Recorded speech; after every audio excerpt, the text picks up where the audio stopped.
The custom of head shrinking, known as tsansa, is practiced by the Jivaroan tribes of the Amazon, including the Shuar, Achuar, Huambisa, and Aguaruna peoples.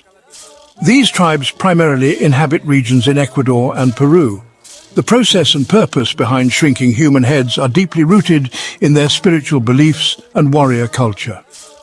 The Jivaro believed that by shrinking the head of an enemy, they could trap their spirit, known as muisak, inside the head. This was done to prevent the spirit from seeking revenge. A shrunken head symbolized the warrior's strength, bravery, and victory in battle.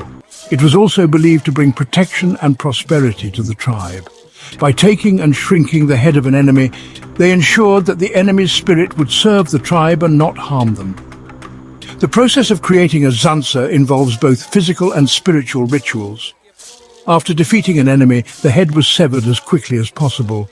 Removal of the skull. The skin and flesh were carefully separated from the skull. The skull was discarded as it wasn't part of the ritual.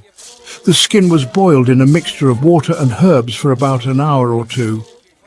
This process toughened the skin and reduced it in size. The skin was turned inside out, and hot stones or sand were used to shape and shrink the head further. The lips and eyelids were sewn shut with fibers, and any open areas were sealed to trap the spirit inside. The head was smoked over an open fire to preserve it and give it a leathery texture. The Jivaro believed that the muisak of their enemies could curse or harm them.